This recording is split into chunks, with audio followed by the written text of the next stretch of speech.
So good morning +2 class and +1 class.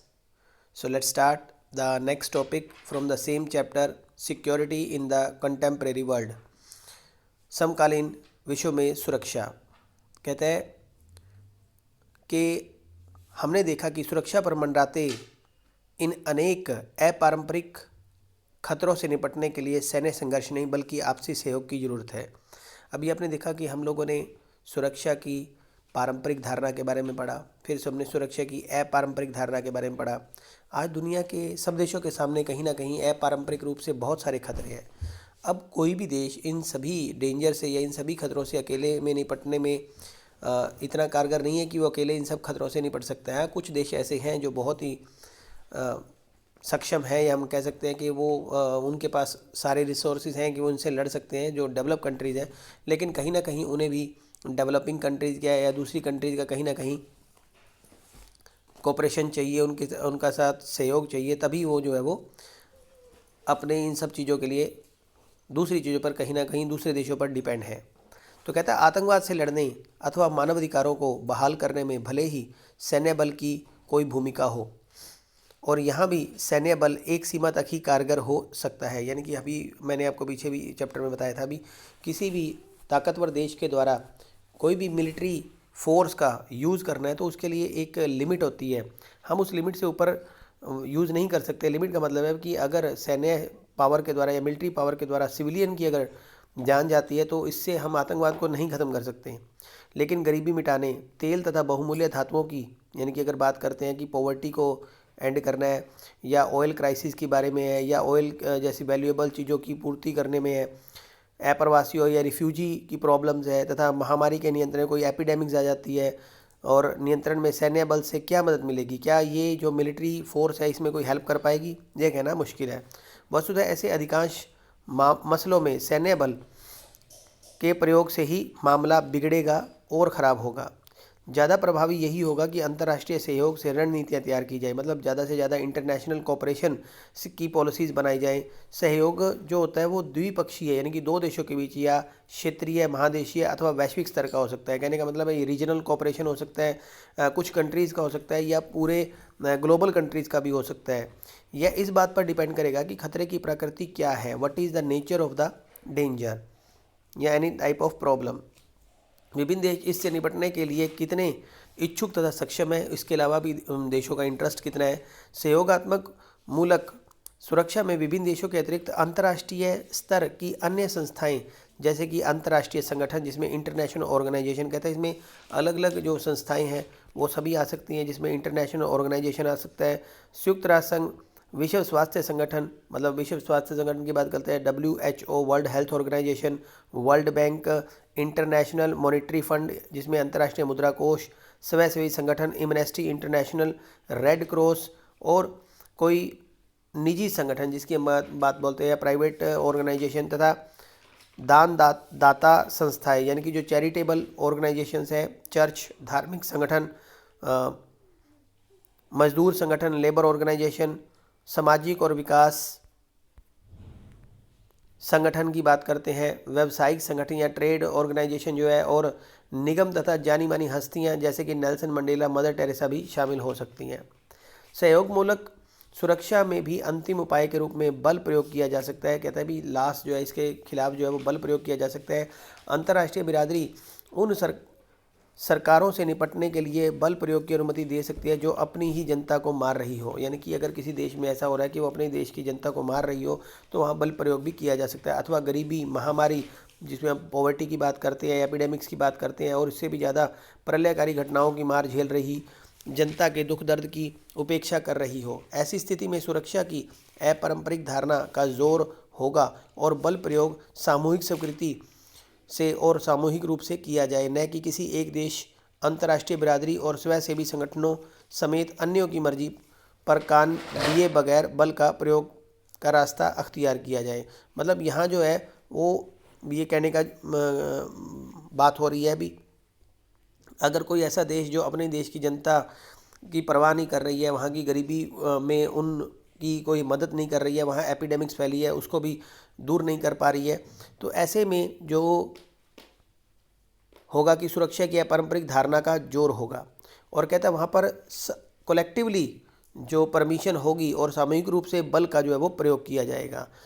ठीक है, आगे कह रहा है भारत सुरक्षा की रणनीतियाँ, मतलब कहता है इंडिया और सिक्योरिटी की पॉलिसीज़, क्या इंडिया के द्वारा सुरक्षा पॉलिसीज़ को कैसे हल किया गया या कैसे बनाया गया या इंडिया ने उसको कैसे आगे प्रमोट किया। कहता है भारत को पारंपरिक सैन्य और अपारंपरिक खतरों का सामना करना पड़ा है, मतलब दोनों ही तरह के जो खतरे हैं वो भारत के सामने आए हैं और भारत भी इनको खतरों को फेस कर रहा है। ये खतरे सीमा के अंदर से भी उभरे, बाहर से भी, यानी कि इंटरनल भी रहे और एक्सटर्नल भी रहे। भारत की सुरक्षा नीति के 4 बड़े घटक हैं और अलग अलग वक्त में इन्हीं घटकों के हेर फेर से सुरक्षा की रणनीति अपनाई गई है। देखिए कैसे है वो। सुरक्षा नीति का पहला घटक है, दीज आर द मेन, हम लोग बोल सकते हैं these are the main factors कह सकते हैं जो घटक है।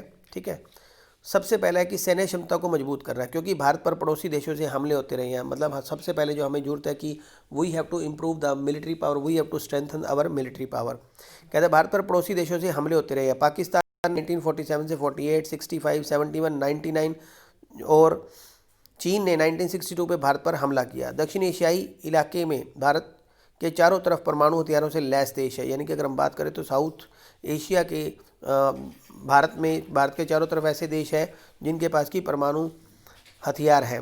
ऐसे में भारत के परमाणु परीक्षण के फैसले 1998 को उचित ठहराते हुए भारत सरकार ने राष्ट्रीय सुरक्षा का दर्जा दिया था। नेशनल सिक्योरिटी की बात कही थी। भारत ने सन 1974 में पहला परमाणु परीक्षण किया था। भारत की सुरक्षा नीति का दूसरा घटक है, यदि हम बात करते हैं कि दूसरा फैक्टर क्या है, कि अपने सुरक्षा हितों को बचाने के लिए अंतर्राष्ट्रीय कायदे और संस्थाओं को मजबूत करना। मतलब इंटरनेशनल जो लेवल की जो ऑर्गेनाइजेशंस हैं उन ऑर्गेनाइजेशन को और भी ज़्यादा पावरफुल बनाना, उनको स्ट्रेंथन करना। भारत के पहले प्रधानमंत्री पंडित जवाहरलाल नेहरू ने एशियाई एकता, यानी कि जो स्ट्रेंथन टू एशिया, औपनिवेशीकरण, डीकोलोनाइजेशन और निशस्त्रीकरण, डिसआर्मामेंट के प्रयासों में हिमायत की। यानी कि हम लोग जो है, हम स्टार्टिंग से ही हम लोग जो है वो डिसआर्मामेंट में हुआ या डीकोलोनाइजेशन हुआ या एशियन अफ्रीकन यूनिटी की बात हुई, तो हम लोगों ने सदा ही इन चीज़ों को जो है वो आगे फेवर किया है। उन्होंने अंतर्राष्ट्रीय संघर्षों से संयुक्त राष्ट्र को अंतिम पंच बनाने पर जोर दिया, यानी कि भारत की हमेशा ही कोशिश रही है कि संयुक्त राष्ट्र संघ को जो है ज़्यादा से ज़्यादा या यूएनओ को ज़्यादा से ज़्यादा पावरफुल बनाया जाए। भारत ने हथियारों के अप्रसार के संबंध में एक सार्वभौम और बिना भेदभाव वाली नीति चलाने की पहलकदमी की है, जिसमें हर देश को सामूहिक संहार के हथियार, जिसमें कि परमाणु, जैविक और रासायनिक, न्यूक्लियर आ गया, बायोलॉजिकल आ गया, केमिकल वेपन्स आ गया, के संदर्भ में बराबर के अधिकार और दायित्व हो। यानी कि जब भी कोई ऐसी ट्रीटी बनाई जाए तो सब लोगों का एक बराबर अधिकार होना चाहिए। ऐसी ट्रीटी जो है वो कंट्रीज़ के द्वारा बनाई जानी चाहिए। भारत ने नव अंतर्राष्ट्रीय आर्थिक व्यवस्था की मांग उठाई है, यानी कि नियो जिसकी हम बात करते हैं, न्यू इंटरनेशनल इकोनॉमिक पॉलिसीज़ की बात में करते हैं, ऑर्गेनाइजेशन की बात करते हैं।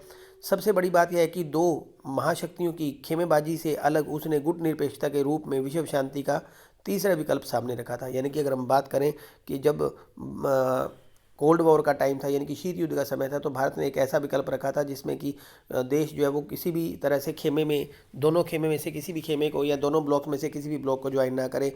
भारत उन 160 देशों में शामिल है जिन्होंने 1947 के क्योटो प्रोटोकॉल पर हस्ताक्षर किए हैं। क्योटो प्रोटोकॉल में वैश्विक तापवृद्धि पर काबू रखने के लिए ग्रीन हाउस गैसों को कम करने के संबंध में निर्देश बताए गए। यानी कि 1997 में क्योटो प्रोटोकॉल, जापान में एक प्रोटोकॉल हुआ था जिसमें 160 कंट्रीज़ ने सिग्नेचर किए थे कि वो अपने देश में पूरी तरह से जो ग्रीन हाउस गैसेज है उसको कम करने की पूरी कोशिश करेंगे। सहयोगात्मक सुरक्षा की पहलकदमियों का समर्थन में भारत ने अपनी सेना संयुक्त राष्ट्र संघ की शांति बहाली के मिशनों में भेजी है। जब कभी भी संयुक्त राष्ट्र संघ को शांति प्रयासों के लिए भारत को कहा गया तो भारत ने हमेशा ही उसमें अपनी सेना को जो है वो शांति प्रयासों के लिए भेजा है। भारत की सुरक्षा रणनीति का तीसरा घटक है देश के अंदरूनी सुरक्षा समस्याओं से निपटने की तैयारी। मतलब देश में अगर किसी तरह की सिक्योरिटी प्रॉब्लम चल रही है तो उससे भी निपटने की तैयारी पूरी तरह से हो। नागालैंड, मिजोरम, पंजाब और कश्मीर जैसे क्षेत्रों से कई उग्रवादी समूहों ने समय समय पर इन प्रांतों को भारत से अलग करने की कोशिश की। जैसे कि हम आगे चैप्टर्स में पढ़ेंगे इनके बारे में भी। नागालैंड हुआ, चाहे मिजोरम हुआ, चाहे पंजाब हुआ। पंजाब में खालिस्तान के लिए हुआ था, नागालैंड मिजोरम के लिए था कि वो भारत संघ के साथ नहीं जुड़ना चाहते हैं। और कश्मीर जैसे उग्रवादी समूहों को समय समय पर इन प्रांतों को भारत से अलग करने की कोशिश की गई थी। भारत ने राष्ट्रीय एकता को बनाए रखने के लिए लोकतांत्रिक राजनीतिक व्यवस्था का पालन किया, मतलब डेमोक्रेटिक पॉलिसी जिसकी हम बात करते हैं, डेमोक्रेटिक पॉलिटिक्स की व्यवस्था का पालन किया। यह व्यवस्था विभिन्न समुदायों और जनसमूहों अपनी शिकायतों को खुलकर रखने और सत्ता की भागीदारी का मौका देती है। मतलब डेमोक्रेसी एक ऐसा सिस्टम है जिसको सबसे अच्छा सिस्टम माना जाता है, जिसमें व्यक्ति अपनी बातों को खुलकर बता सकता है, और अगर उसे पावर के अंदर किसी तरह की पार्टिसिपेशन चाहिए, या हम लोग जिसको डिवीज़न ऑफ पावर बोलते हैं, उसमें उन्हें पावर में आने का भी मौका देती है। आखिर में एक बात यह है कि भारत में अर्थव्यवस्था को इस तरह से विकसित करने के प्रयास किए गए हैं कि बहुसंख्यक नागरिकों को गरीबों और अभाव से निजात मिले, यानी कि गरीबों से बहुसंख्यक जो नागरिक हैं उनको गरीबी और अभाव से निजात मिले, तथा नागरिकों के बीच आर्थिक असमानता ज़्यादा न हो, यानी कि इनइक्वालिटी, इकोनॉमिक इनइक्वालिटी को ख़त्म करने के या कम करने के बहुत ही प्रयास किए हैं। प्रयास ज़्यादा सफल नहीं हुए हैं। हमारा देश अब भी गरीब है और असमानताएं मौजूद हैं। फिर भी लोकतांत्रिक राजनीति से ऐसे अवसर उपलब्ध है कि गरीब और वंचित नागरिक अपनी आवाज़ उठा सकें। मतलब हमारे बात करते हैं कि हमारी डेमोक्रेसी में आज गरीब और लोगों को जो है पूरा राइट है कि वो गवर्नमेंट का क्रिटिसाइज़ कर सकते हैं, अपनी आवाज़ उठा सकते हैं, संघ समुदाय बनाकर।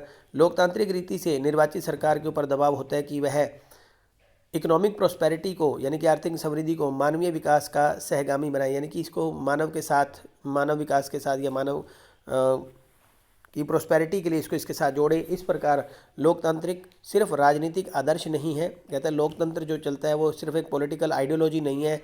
लोकतांत्रिक शासन जनता को ज़्यादा से ज़्यादा सुरक्षा मुहैया कराने का साधन भी है, यानी कि इसी से ज़्यादा सुरक्षा जो है प्रोवाइड की जा सकती है, ज़्यादा से ज़्यादा सिक्योरिटी प्रोवाइड की जा सकती है अगर एक कंट्री के अंदर किसी हम लोग जो है वो डेमोक्रेसी को फॉलो करते हैं। इस संदर्भ में भारतीय लोकतंत्र की सफलता और असफलताओं के बारे में आप एक और आगे पढ़ेंगे। तो this is all about the chapter. I hope that you all have understand the chapter. If any problem is there, then again you can send me, or you can make a call to me कि sir we are unable to understand this paragraph या this thing.